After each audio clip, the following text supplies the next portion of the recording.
Today I was watching Matt Walsh's What is a Woman documentary, produced by Daily Wire, and let me give you my opinion of it. So let's talk about it.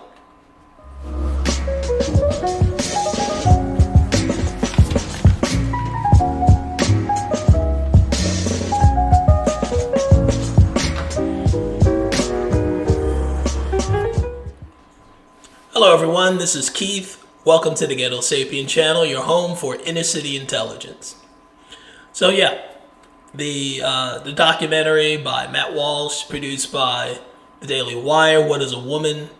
Excellent documentary. I like the pacing of it. I like how he used humor to make his get his points across.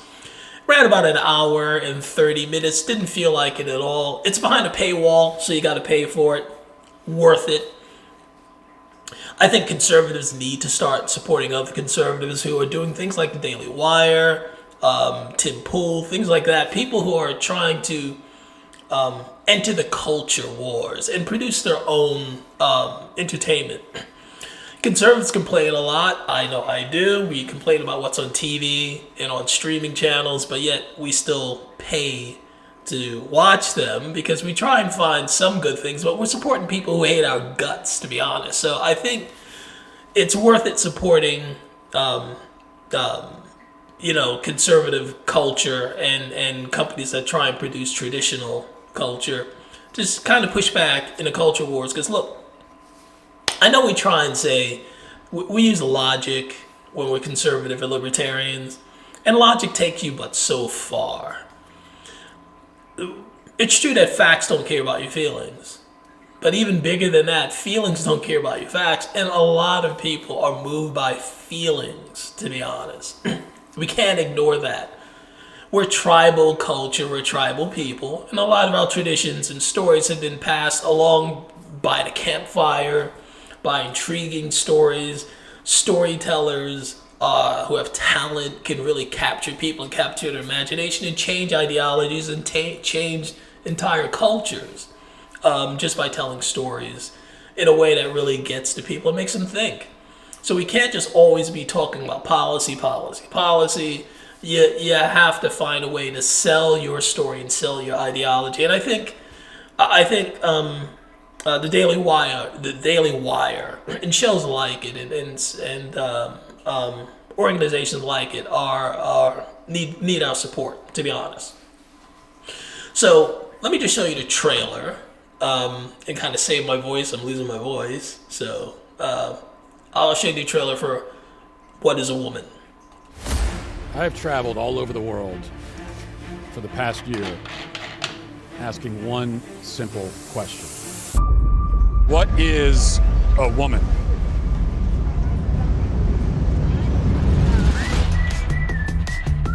What is a woman? What is it? What is it? I don't know.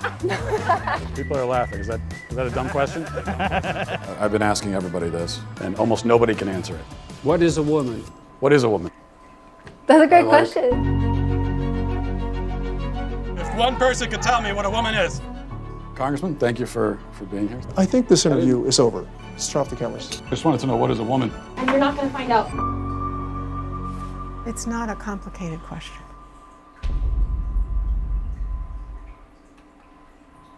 And it's sad that it is. It's become a complicated question. It's indicative of our times. And I think we now live in a time of myth and madness. And this is one of them. The fact that we can't define women anymore, or that we're terrified to do it. And that's really well illustrated in Matt Walsh's movie, his documentary. I like how it went full circle. I like when things do that. It started off in his house with his children and his wife, and they were having a party. And it went all the way, went across the country and around the world. And it ended back in his kitchen with his wife. I thought it was a really good touch. Again, that's all part of good storytelling, how to connect things. And I think he did a wonderful job with that. The pacing was really good. The production values were excellent. He used humor wherever he could, very dry humor. It's my type of humor. And he delivered his message, and he used the people he interviewed to deliver his message because all he did was use the Socratic method. He just asked questions and asked questions at the right time. They did most of the talking. He let them either sink or swim on their own, and most of them sank because the ideology of transgenderism is just clearly crazy. That's why they were so upset with Matt Walsh using the Socratic method, because it holds up a mirror to your ideology. Because when you're asked questions you probably haven't thought of before, or you thought of and you don't really want to answer, you realize you're revealing something about your ideology as you're answering these questions. And that's what most of these people, like you saw the politician to get up and walk out, that happened within 5 minutes of an interview, because he knows he's speaking utter nonsense. He's just speaking these words like a man could be a woman could be a man. He's just speaking them just so he can maintain the status quo, because these people are either afraid or they're just dumb or evil. And I try not to use the word dumb too much, because I don't want to just dismiss people who disagree with me simply because they disagree with me. Some very people way smarter than me don't agree with some of my opinions, and that's fine. And I appreciate when people can tell me why using logic and reason. But in a lot of these cases, they've just not really thought through that well. So the documentary starts off very lighthearted. A lot of humor here and there.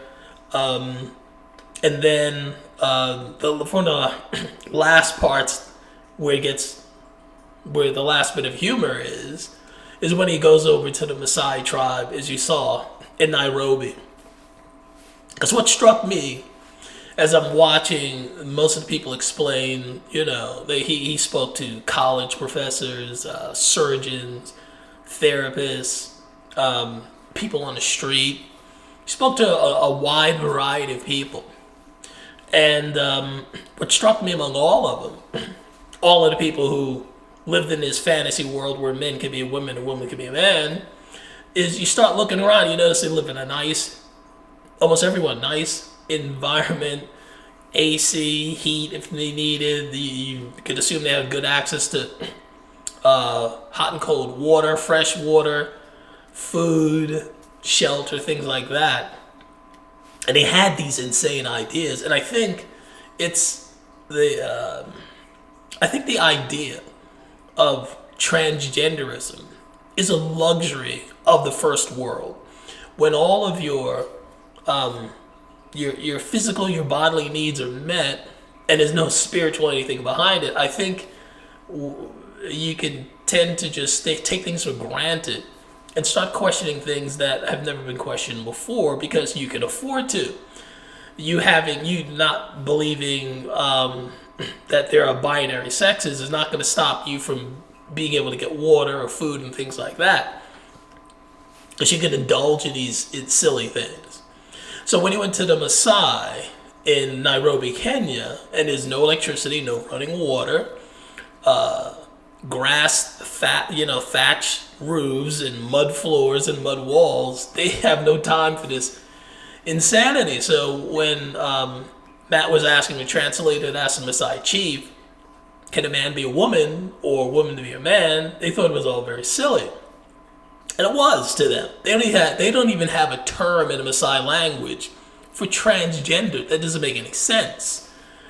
What I thought was interesting, though, one of the last questions the translator asked him was, would you like to move to the United States after hearing all this madness? Now, they're swatting flies. It's hot. I mean, the flies are aggressively crawling all over them. They're constantly, swatting flies. And still, the man said no when he was asked, did he want to come to the United States? He'd rather deal with the flies and the lions and the hyenas and heat rather than, I guess, expose his children to drag queen hour, or storytelling hour, something like that. I think that is a really big statement on our first world culture. And And it got kind of dark from there because he was, when he got back to the United States, he was interviewing like some of the women athletes who were losing out and getting seriously hurt competing with biological males. You have MMA fighters getting their eye socket broken and things like that. Girls who trained their entire life, who were getting cheated, I believe, out of first and second place finishes and scholarships because they're competing against biological men. They'll never be able to beat them. So I thought that was awful. They also talked about Kinsing and John Money. Those are the two people where this whole gender dysphoria, the fake gender dysphoria movement came from, the transgendered movement. And I think it's steeped in a rebellion against God, to be honest. The first parts of the Bible are God talks about the male and female, and that's how we're made. Kinsing and Money want to take us away from that. Kinsing especially overtly wants to get us away from traditional views of sex. I won't get into too much detail. They do talk about it at some length in What is a Woman, but I think on your own you need to go look and see where this is coming from, the transgender movement, and it might give you an idea of why everything seems so unbalanced because of it. Because it comes from evilness and wickedness, I think, and the rebellion against God never turns out well. So I think overall the documentary flows very well. Matt handles everything, I think, with humor and the right amount of seriousness, because towards the end it gets very serious, and they show you, they go into some talk about what the puberty blockers does to young children, radical mastectomies for young girls. These things are irreversible. I think it's awful. I think we're going to look back at this time period and how we're treating gender dysphoria, which is a real thing, but it's really, really rare. But how we're making this a pathological thing where we're spreading gender dysphoria, and we're treating it like a Victorian era asylum, where how they used to treat people with schizophrenia and acute paranoia and other psychological diseases. They did everything from electroshock therapy to lobotomy to dunking them in frigid cold water. It's a torturing them. And we're doing the same thing to people who might be suffering real gender dysphoria, who need psychological help, not surgery, not butchering. And again, that's what we're doing to these young people. They'll never be the same because of it. And these adults who are doing these things to them, it's child abuse. And again, that's clearly gone on. That's clearly talked about in What is a Woman. Like I said, he does get his answer in the end. It's I think, again, it's a wonderful documentary and worth sitting down with the family to watch. So that's my opinion on What is a Woman. Definitely go watch with the family.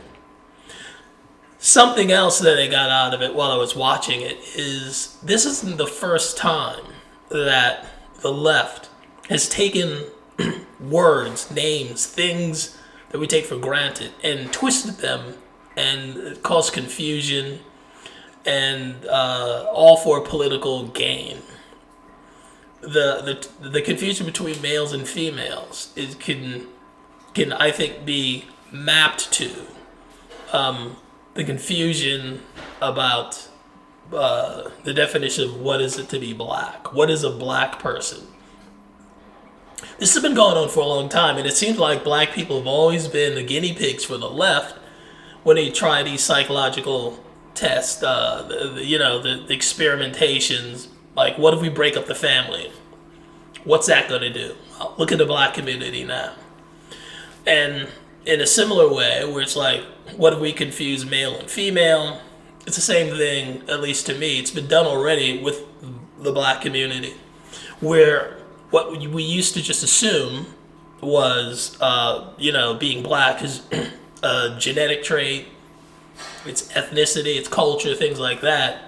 And the Democrats have taken that and changed that into a behavior, just like being a male or a female to the left, and to the gender centric people, the transgendered people, that male or female's behavior. So is being black now. Yeah, you don't believe me that this has already happened. Well, here's an example. Question, but I tell you, if you have a problem figuring out whether you're for me or Trump, then you ain't black. Yeah, we've all seen that, and the only reason why someone like Biden would be comfortable just saying that is because it's been going on for some time.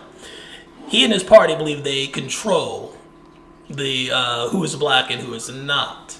It's not just who you're born as. You could have two parents who are black, one parent who's black, whatever, but that doesn't make you black.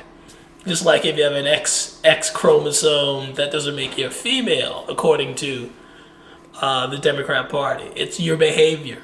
It's your thoughts. It's how you think and what you say and who you vote for determines if you're black. Black people like Candace Owen, Larry Elder, they've been actually called white supremacists just because of their ideology. Doesn't matter if both their parents are black. Doesn't matter about their chromosome makeup or their genetic makeup. If the Democrats say you're not black, you're not black. Even Dave Chappelle, who's done some jokes that the left doesn't like, has been called a white supremacist adjacent, whatever freaking term they make up, which is utterly ridiculous. Again, behavior is what they think deems you, determines what you are, not genetics. And I'll give you a final example. Listen to what Malcolm X says and tell me if he'd be considered black nowadays, if he were to say that today.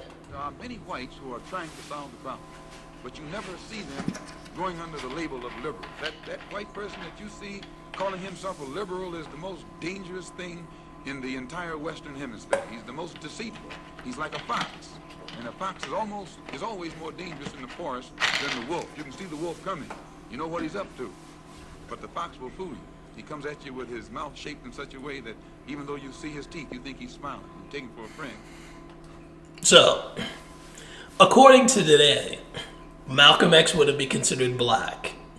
That alone would make him a white supremacist because he's going against white liberals, white leftists.